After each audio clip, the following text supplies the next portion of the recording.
से आएगा तो ऐसा लगेगा मुर्गे की पूंछ उड़ाता हुआ आ रहा है कि नहीं। बिल्कुल लाल पीले हरे, पता नहीं सिर मुंह बनवाए पड़े पीछे बालों में, लेकिन आगे की शक्ल दो दो मुंह बनाना चाह रहा है, एक आगे एक पीछे। देखो दोनों तरफ से देख थोड़ी ना लेगा, देखेगा तो एक ही तरफ से। दो दो मुंह तीन चार, और आलम ये हो गया मियाँ कि अब तो ये मर्द जो है ना, ये भी औरतों की वो करने लगे नकल। चूड़ी पहनना, छल्ले पहनना, कड़े पहनना किसका काम है? औरतों का काम है ना। तो फिर हम क्यों पहने फिरते हैं? कान छिदवाना किसका काम है? क्या मर्दों का काम है? बिल्कुल नहीं, औरतों का काम है कि कहीं से कहीं तक पहुंच ले। और सरकार की हदीस है पाक है, जो जिसकी सोबत इख्तियार करेगा उसी के साथ उठाया जाएगा, उसी में उसका शुमार होगा। तो सोच ले कि हमारा हाल क्या हो गया, कहाँ थे हम, कहाँ पहुंच गए। अल मुख्तसर ये गौसे पाक सरकार ने गामी जान मदरसा पढ़ने जाना चाहता हूँ। सरकार गौसे पाक की माँ ने कहा बेटे बिल्कुल जाएं। माँ जो है ना 78 साल की उम्र हो गई, गौसे पाक की उम्र हुई 18 साल। आपकी वालिदा की उम्र जो है ना वो 78 साल, क्योंकि जब 60 साल की उम्र थी तब गौसे पाक की विलादत हुई। आपके एक बड़े भाई और थे, नाम था हजरत अब्दुल्ला। लेकिन ये गौसे पाक जो है ना छोटे भाई, सरकार गौसे पाक आए, अम्मी के सामने हाथ जोड़ करके कहते अम्मी जान मदरसा पढ़ने जाना चाहता हूँ। इनकी माँ ने इजाजत दे दी, बेटे जा मदरसे पढ़ के आ, अपने नाना जान का दीन सीख करके आ। गौसे पाक ने इधर से इजाजत ली ना, अपनी माँ का चेहरा देख करके उधर को पलटे हैं। बगदाद में पढ़ने के लिए जाना था, गौसे पाक को जीलान के रहने वाले हैं। बगदाद में मदरसा निजामिया है कि नहीं, मोहल्ला बाबू शेख है। सरकार गौसे पाक वहां के लिए रवाना हुए, साथ में काफिले वाले हैं। एक नहीं, बगदाद के लोग हैं और बूढ़े हैं, बुजुर्ग हैं। सरकार गौसे पाक भी जवान है। होता यह है कि जवानों की गिनती नहीं होती, बूढ़ों में कहते हैं ना बुजुर्ग अपनी बात को ज्यादा रखते हैं, इसलिए कि हमें अच्छा तजर्बा है।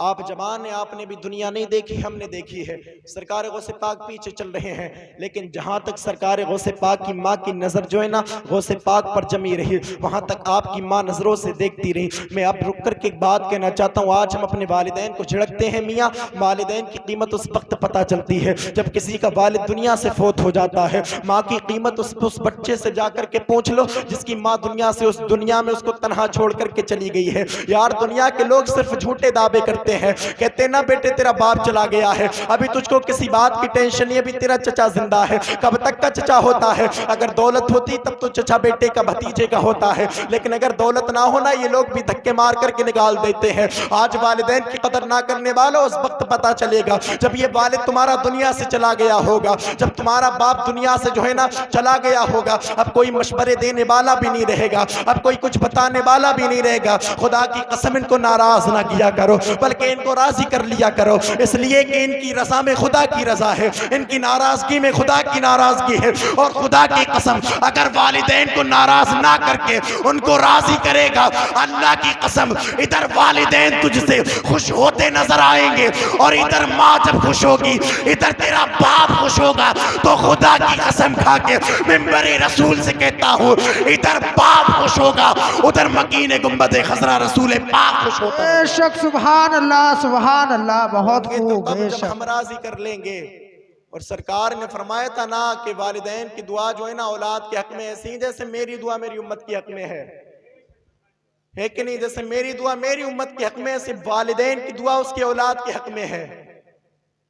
जुमलों का कोई आपकी पीर साहब की दुआ इतना असर नहीं करेगी जल्दी, गारंटी ले ले, इतना असर नहीं होगा जितना वालिदैन की दुआओं का असर होगा। लेकिन एतमाद नहीं, भरोसा नहीं, लड़ाई लड़े फिर रहा, बारात हो गई, मरा जा रहा है उससे।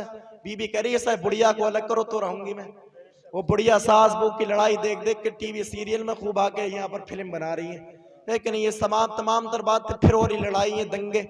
लेकिन ये सबसे बड़ी बात तो ये कि जिहालत जितना अपना कदम आगे बढ़ाती रहेगी ना, लड़ाई है, दंगे इतने ही घर में होते रहेंगे।